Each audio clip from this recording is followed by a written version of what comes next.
आत्मदेव ने कहा कि मुझे पुत्र चाहिए। तब संत ने कहा कि 7 जन्मों तक कोई पुत्र नहीं है, लेकिन फिर भी तुम रोते हो, तो ये लो, ये फल ले जाकर के अपनी पत्नी को खिला देना, तुम्हारे घर एक पुत्र जन्म लेगा। आत्मदेव जी ने जाकर के वो फल अपनी पत्नी धुंधुली को खिलाया नहीं, दे दिया। धुंधुली सोचने लगी खा लूंगी तो 9 महीने का गर्भ प्रसव आ जाएगा, गर्भ में जहां जाऊंगी जाना पाऊंगी, जिससे चाहूंगी लड़ना पाऊंगी, जो चाहूंगी खाना पाऊंगी, सब बंधन आ जाएंगे मेरे जीवन में। तो उसने क्या किया, अपनी एक गर्भवती सहेली को धन दे दिया और कहा कि मैं अब गर्भवती होने का नाटक करूंगी, तुम 9 महीने बाद अपनी संतान मुझको दे देना। और रही बात इस फल की, तो हमारे घर की गाय भी बांझ है, इसको खिला देती। गाय को फल खिला दिया, स्वयं नाटक करती रही। 9 महीने बाद अपनी मित्र के ही पुत्र को घर ला करके कह दिया कि मुझे पुत्र हुआ है।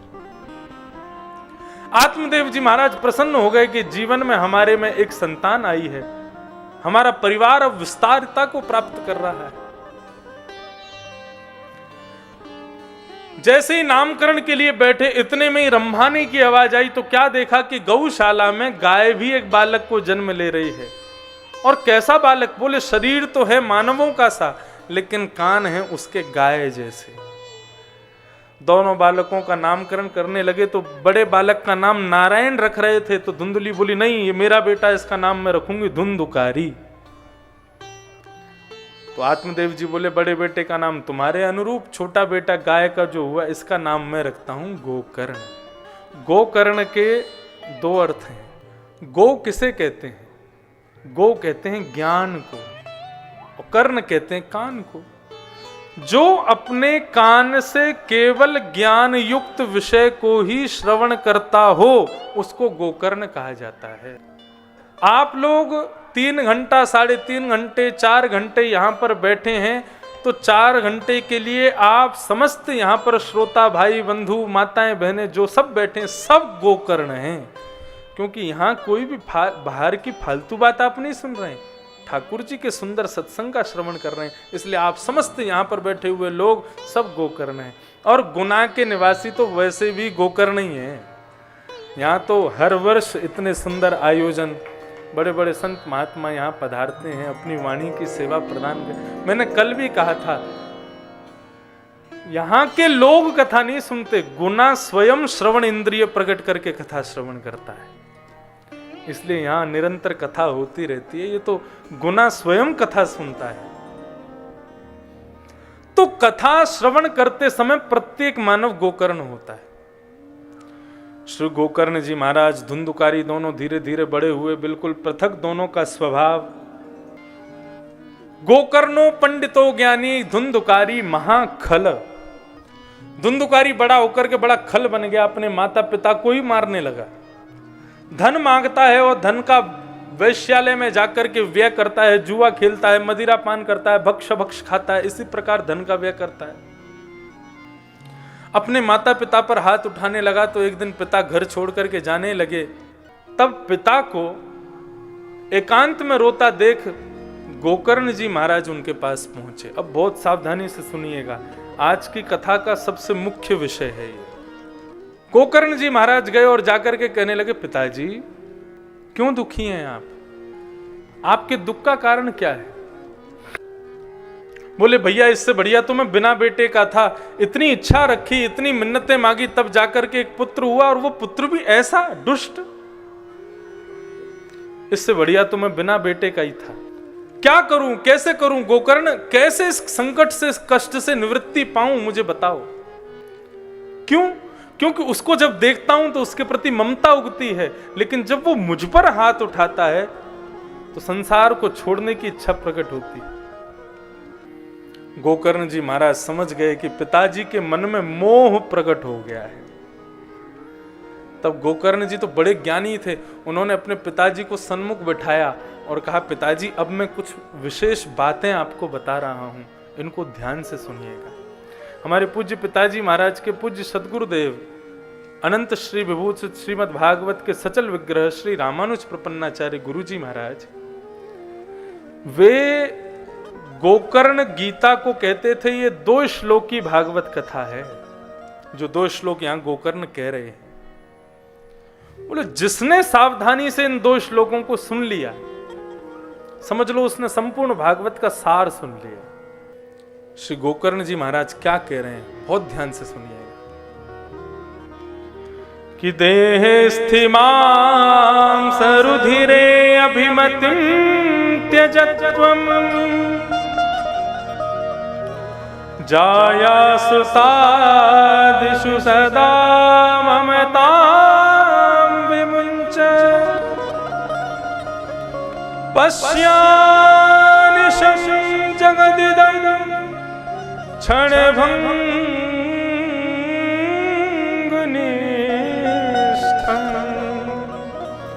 वैराग्य राग रसिको भवभक्ति निष्ठः। देह स्थिमां सुरुधिरे अभिमतिं त्यजत्वं जाया सुता दिशु सदा ममतां विमुञ्च पश्यानिशं जगदिदं क्षणभङ्गुनिष्ठं वैराग्य राग रसिको भवभक्ति निष्ठ। बहुत सावधानी से ध्यान केंद्रित करते हुए इस विषय को सुनिएगा, समझिएगा। पिताजी गोकर्ण जी कह रहे हैं, संसार में बंधन के 2 कारण होते हैं, एक अहमता और दूसरा ममता। पिताजी अहमता होती है अपने में। कैसी अहमता? मैं बहुत सुंदर हूं, मैं बहुत धनवान हूं, मैंने बहुत परिश्रम से सब कमाया है, मैंने ऐसा करके ये खड़ा कर दिया, मैंने बहुत बड़ी फैक्ट्री खड़ी कर दी, मेरी वजह से पूरा परिवार खा रहा है, पी रहा है, हंस रहा है, बैठ रहा है, मेरे नीचे 200 लोग भोजन करते हैं। इस प्रकार स्वयं पर जो अहमता होती है, अभिमान होता है, पहला बंधन का कारण है अहमता। और पिताजी दूसरा बंधन का कारण है ममता। अहमता खुद में होती है और ममता दूसरों में होती है। ये दोनों ही बंधन के कारण है। और जब तक अहमता और ममता से व्यक्ति विमुख नहीं होगा, तब तक जीवन में उसके शांति नहीं आएगी। पिताजी सबसे पहले अहमता को दूर कीजिए। कैसे दूर करें? तब कह रहे हैं, देहे स्थिमां सरुधिरे अभिमतिं त्यजत्वम्। इस शरीर में जो अहमता हमारी प्रकट हुई है, इसको दूर करो। कैसे दूर करो? किस बात का अभिमान करते हैं हम?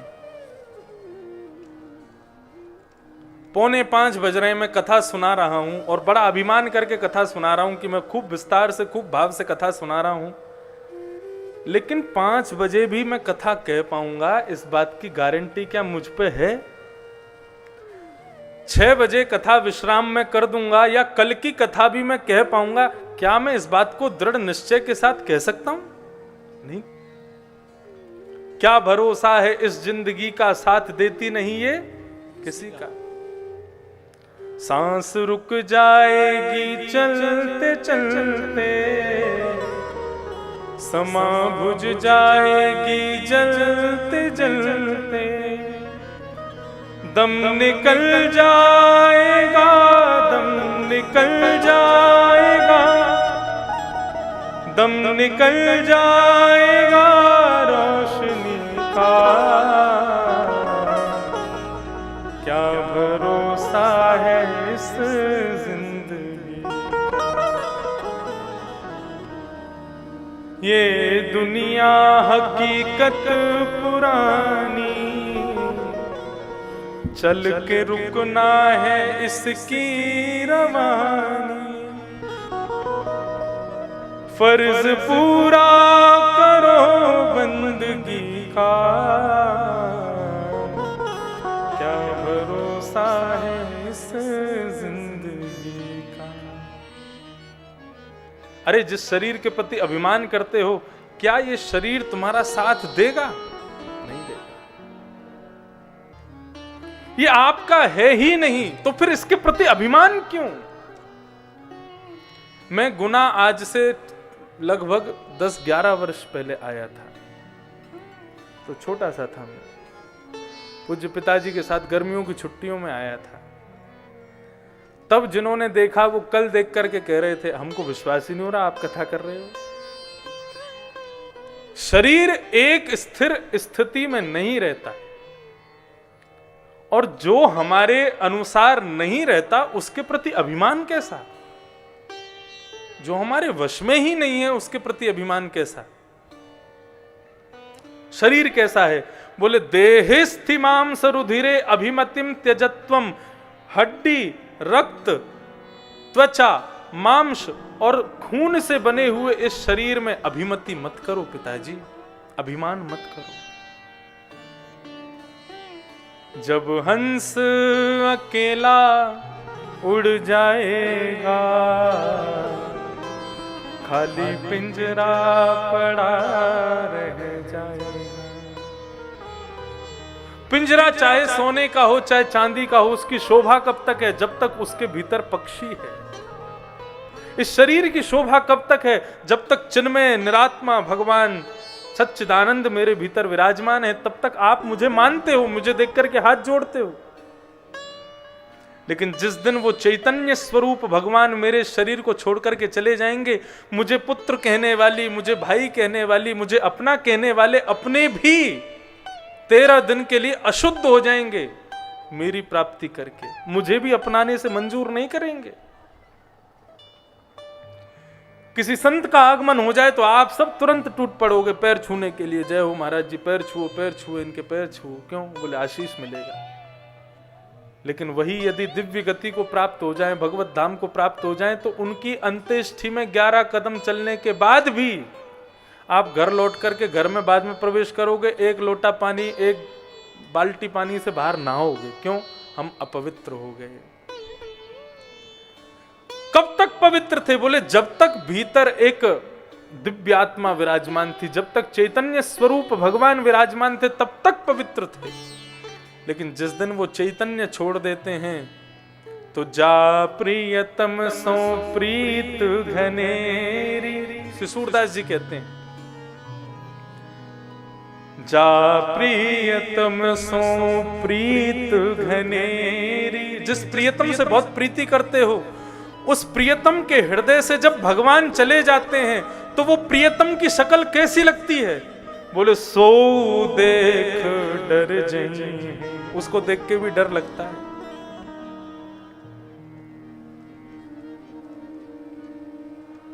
मन पंछी उड़ जाई है जा दिन, मन पंछी उड़ जाई है ता दिन तेरे तन तरुवर के, ता दिन तेरे तन तरुवर के, सब ही पात झड़ जई है, मन पंछी उड़ जई है जादन, मन पंछी उड़ जई। इसलिए पिताजी शरीर के प्रति अभिमान मत कीजिए, अहमता को छोड़ो। और जिस दिन अभिमान निकल गया उस दिन दूसरी चीज पर काम करना शुरू कर देना। बोले क्या? अहमता को दूर करो। अहमता चली गई, अब ममता को दूर करो। ममता किसमें होती है? कई लोग होते हैं उनको खुद पर अभिमान नहीं होता, लेकिन अपने पुत्र पर बहुत अभिमान होता है,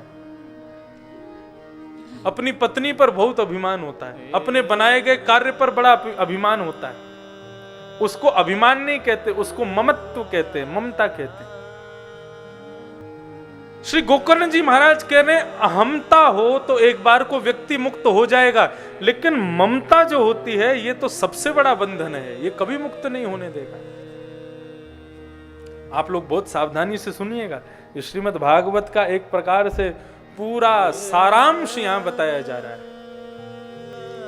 ममता सबसे बड़ा बंधन है। श्रीमद् भागवत में कथा आती है श्री जड़ भरत जी की। अपनी पत्नी को छोड़ दिया उन्होंने, अपने राज्य को छोड़ दिया। एक छत्र सम्राट थे, पूरी पृथ्वी के राजा थे जड़ भरत जी। अपनी पत्नी को छोड़ दिया, बच्चे को छोड़ दिया, राज्यपात छोड़ दिया, इतना वैभव सब छोड़ दिया, और वन में जाकर के भजन करने लगे, लेकिन वन में जाकर के अपने कुल का नहीं, अपनी बिरादरी का नहीं, अपने खानदान का नहीं, अपनी जाति प्रजाति का नहीं, और तो छोड़ो मानव नहीं, ऐसे हिरण के बालक में उनकी ममता हो गई। और उसका कारण क्या बना? अगले जन्म में उनको वही बनना पड़ा। इसलिए एक बार को अहमता हो तो कोई बात नहीं, लेकिन यदि ममता हृदय में है ना, तो वो ममता आपको बाध्य करेगी दोबारा इस पृथ्वी पर आने के लिए, दोबारा जन्म लेने के लिए। हमारे पूज्य पिताजी महाराज कहते हैं, जो लोग घर में कुत्ता पालते हैं वो लोग सावधान रहो। क्यों? बोले क्योंकि ऐसे लोग उस कुत्ता से इतनी ममत्व कर बैठते हैं कि फिर अगले जन्म में उनको वही बन के आना पड़ता है। इसलिए ममता किससे करो? प्रेम पूरे संसार से करो, प्रेम सबसे करो, लेकिन ममता तो केवल और केवल गोपाल जी से करो, ममता केवल ठाकुर जी से करो और किसी से मत। जो ममत्व अपने परिवार में है वो परिवार की जगह भगवान से। सूरदास जी कहते हैं, बिन गोपाल को नहीं अपनो जासों की रति रही है। बिन गोपाल को नहीं अपनो जासों की रति रही। इस संसार में ठाकुर जी के अलावा हमारा और कोई नहीं। स्वार्थ लाग करहि सब प्रीति। सब प्रीति किस लिए करते हैं? बोले स्वार्थ के लिए करते हैं। इसलिए अहमता और ममता इन दोनों का त्याग करो सबसे पहले। और पिताजी जिस दिन आपके अंदर से अहमता और ममता दोनों चली जाएंगी, उस दिन क्या होगा? बोले वैराग्य राग रस को भव भक्ति निष्ठा। आत्मदेव जी ने प्रश्न किया, प्रयत्न करने के बाद भी यदि ममता नहीं जावे तो क्या करें?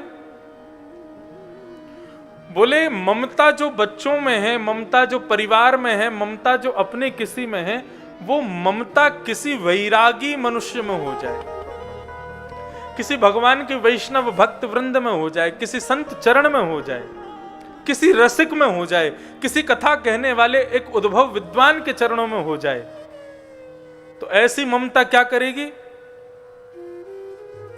भव भक्ति निष्ठ, वो आपको भक्ति निष्ठ बना देगी। देखो, आसक्ति और भक्ति एक दोनों के विपरीत हैं, लेकिन दोनों में ममता की आवश्यकता है। आसक्ति जब संसार के प्रति ममता प्रकट होती है तब वही आसक्ति बन जाती है, और वही ममता जब भगवान या भगवान के किसी वैष्णव के प्रति हो जाती है तो वही भक्ति बन जाती है। काम, क्रोध, लोभ, मोह, ईर्ष्या, द्वेष, अभिनिवेश, अहंता, ममता, हमारे भीतर जितने भी दुर्गुण हैं, एक सूत्र बता रहे हैं, ध्यान से सुनिएगा। ये काम, क्रोध, लोभ, मोह, ईर्ष्या, द्वेष, अभिनिवेश, अहंता, ममता, ये जितने भी दुर्गुण हमारे हृदय में हैं, इन दुर्गुणों को हृदय से निकालने की आवश्यकता नहीं है। ये दुर्गुण कब हैं? ये दुर्गुण तब हैं जब इनका प्रयोग संसार के लिए है, और यही सद्गुण बन जाएंगे जब इनका प्रयोग भगवान के लिए किया जाए। आप कहेंगे कैसे? अब सुनो। काम यदि संसार के लिए तो वही पाप है, और वही काम यदि भगवत प्राप्ति के लिए है तो वही मीराबाई की भक्ति बन जाता है, वही गोपियों की भक्ति बन जाता है। गोप्यः कामात् भयात् कंस, श्रीमद् भागवत में स्पष्ट लिखा है। गोपियों ने भगवान को काम से भजा, तो वही काम है, लेकिन संसार के लिए करोगे तो पाप है, भगवत प्राप्ति के लिए करोगे तो वही पुण्य बन जाएगा। क्रोध वही संसार के लिए किया जाए तो क्रोधाग्नि दग्धा, वो पापी का कारण बन जाता है, और वही क्रोध भगवान पे किया जाए। क्रोध भगवान पे कैसे किया जाए? नेक्स्ट सुन लो। हमारे वृंदावन में इतने से ठाकुर जी विराजते हैं, उनका नाम है श्री राधा रमण लाल। आप सबने कीर्तन गाए होंगे, जय जय राधा रमण हरि बोल। दर्शन किए राधा रमन जी के? छोटे से ठाकुर जी हैं राधा रमन जी, बड़े सुंदर हैं, अद्भुत स्वरूप है ठाकुर जी का। तो वहां के सेवायत ठाकुर जी को पोशाक पहना रहे थे। तो पोशाक पहनाने में क्या हुआ, हमारे लाल जी भी कभी कभी ऐसी लीला करते हैं, तो हम भी यही तरीका अपनाते हैं जो हम बताने वाले हैं। तो ठाकुर जी को नीचे पजामी पहनाई जा रही थी, तो पजामी एक पांव में तो फंस गई, अब दूसरे में आवे ही नहीं। कभी छोटी पड़ जाए, कभी कहीं से टाइट हो जाए, कभी वो पांव उनका जावे ही नहीं। सब सेवायत गोस्वामी लगे, लेकिन महाराज ठाकुर जी पजामी नहीं पहने। दर्जी से पूछा, भैया तुमने पजामी, बोले वो इसी नाप की बनाई है जिस नाप की हर बार बनाते हैं, उसमें कोई अंतर है ही नहीं। गुसाई जी बोले, तो फिर ये पहन क्यों नहीं रहे? अब तो महाराज 8:30 बज गए, श्रृंगार आरती का दर्शन, लोग खड़े हैं बाहर दर्शन के लिए, और राधा रमन जी का भी श्रृंगार ही नहीं हुआ, पजामी ही नहीं पहनी अभी तक, केवल कॉपिन एक लंगोटी में खड़े हैं ठाकुर जी। तो गुसाई जी सबको बोले, सब लोग बाहर जाओ, मुझे अकेले करने दो। सबको बाहर करके, और जो अंदर के सेवायत थे सबको बाहर किया, पर्दा लगा के ठाकुर जी के सामने बैठ गए। बोले, पहनना है कि नहीं पहनना? आपको नहीं पहनना?